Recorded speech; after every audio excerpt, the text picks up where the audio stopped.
Meu nome é o professor Wander e na aula de hoje nós falaremos da distância entre dois pontos do plano cartesiano. Nós vamos dividir isso em três situações, em três casos. No primeiro caso, o segmento é paralelo ao eixo x. E qual é a consequência disso? A consequência é que a minha ordenada é igual. A altura desse ponto em relação ao eixo x é a mesma. E aí, muito simples, basta fazer a diferença entre os pontos.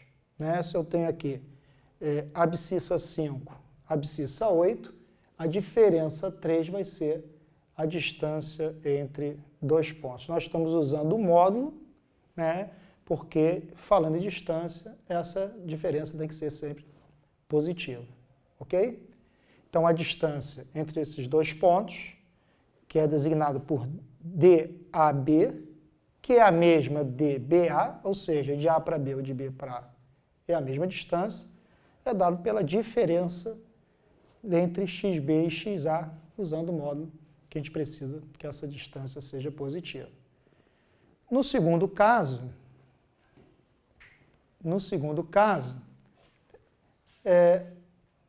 eu tenho esse segmento paralelo ao eixo Y e a consequência disso é que eu tenho mesmas abscissas. E aí, novamente, a distância entre esses dois pontos será YB menos YA, lembrando que utilizaremos o módulo para se tratar de distância. Então, esses dois primeiros casos são casos bem simples, basta eu olhar, fazer a diferença. Se eu tenho, por exemplo, aqui, ordenada 5, ordenada menos 1, lembrando que essa distância é 6 unidades. 5 menos 1, 6 unidades. Ok? Agora, o terceiro caso é o caso mais geral, que vai, inclusive, funcionar para esses dois primeiros casos, que é quando os pontos forem pontos quaisquer. Então, vamos agora ao caso geral. São dois pontos quaisquer, que eu quero a distância, e nós vamos ver que isso é uma aplicação do Teorema de Pitágoras. Nós vimos anteriormente que essa distância, quando o segmento é paralelo ao eixo x, vai ser xb menos xa. Vou considerar xb maior que xa, vou eliminar a questão do módulo aí. Só para ficar mais fácil de escrever. Assim como yb maior que ya, se o segmento é paralelo ao eixo y, é só fazer a diferença entre as ordenadas. Ok? E a distância que eu quero é a distância d, de A a B, que por Pitágoras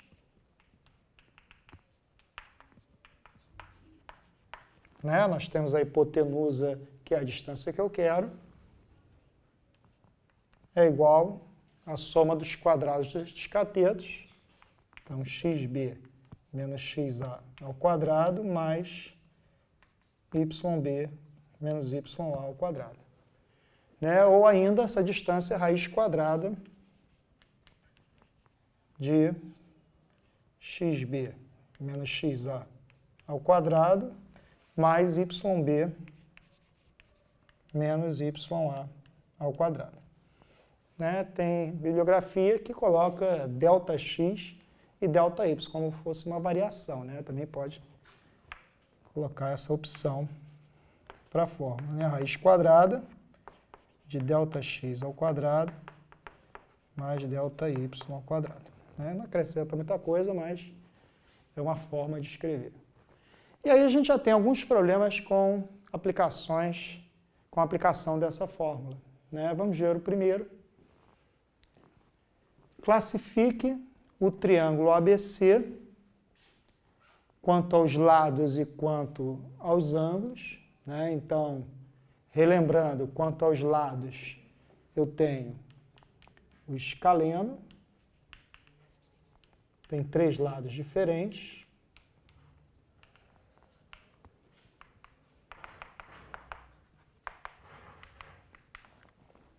temos o isósceles,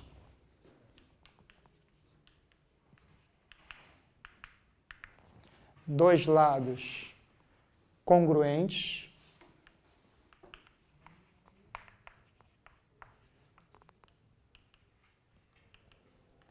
E uma particularidade do isósceles, se o terceiro lado também for congruente, é o triângulo equilátero.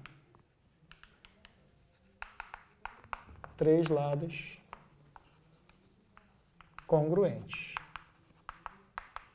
Ok? Quanto aos ângulos, nós novamente vamos utilizar a síntese de Clarier, que diz o seguinte: bem, a gente sabe que se A2 igual a B2 mais C2, esse triângulo é retângulo.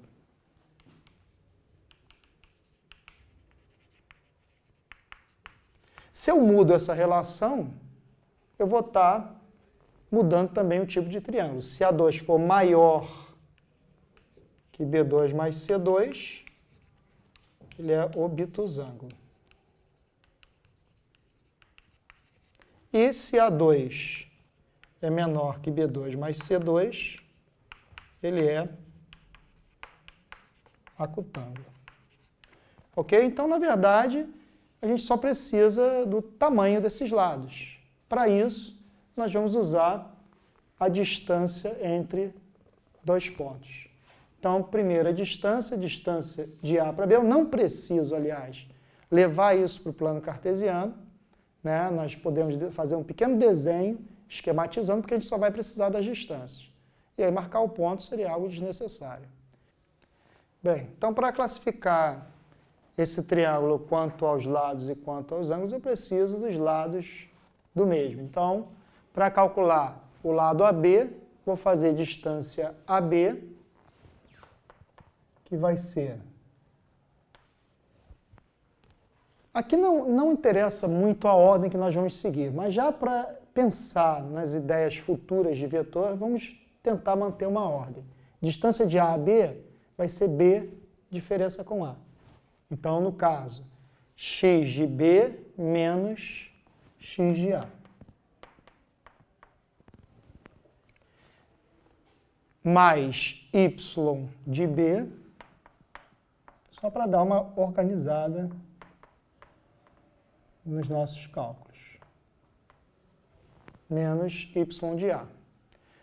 Isso nós vamos encontrar a raiz quadrada de menos 2 ao quadrado, 4 menos menos 2 dá 4 mais 2, mais 6 ao quadrado, logo, raiz quadrada de 4 mais 36, raiz de 40.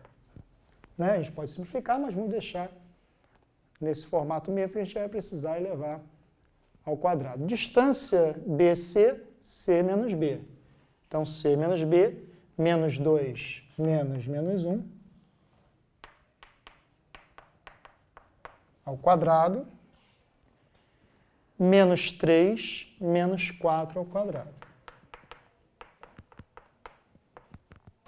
Né? Isso vai dar a raiz quadrada, menos 2 com mais 1 ao quadrado dá menos 1 ao quadrado, menos 7 ao quadrado. Daí, nós temos que a distância BC vai ser raiz quadrada de 1 mais 49, raiz de 50. Né? A mesma coisa, distância CA, A diferença com C. Então, A diferença com C, 1 menos menos 2 ao quadrado, e menos 2 menos menos 3 ao quadrado. Logo, raiz quadrada de 1 mais 2, 3 ao quadrado, mais menos 2 mais 3, 1 ao quadrado. Então, isso vai dar, deixa eu lá aqui embaixo, raiz de 9 mais 1, raiz de 10. Então, já encontrei os lados e já posso classificar que esse triângulo é escaleno quanto aos lados. E quanto aos ângulos, eu preciso pegar o maior lado e comparar com a soma dos quadrados dos outros dois lados, né? No caso, o maior lado é raiz de 50. E eu quero saber que relação, né, raiz de 50 ao quadrado, qual a relação que ele tem, vou botar uma interrogação aqui que a gente não sabe ainda, com raiz de 40 ao quadrado mais raiz de 10 ao quadrado, né? Já deu para perceber, a gente pode simplificar que essa relação é de igualdade. Logo, se é de igualdade, nós temos aí um triângulo, quanto aos ângulos, um triângulo retângulo. Ok? Bem, e aí já classificamos esse triângulo quanto aos ângulos, um triângulo retângulo, e ainda podemos localizar, né, em que vértice se encontra o ângulo reto.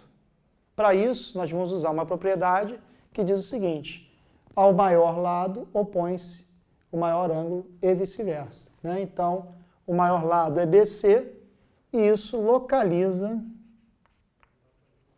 o vértice que representa o ângulo reto. Ok? Até uma próxima oportunidade.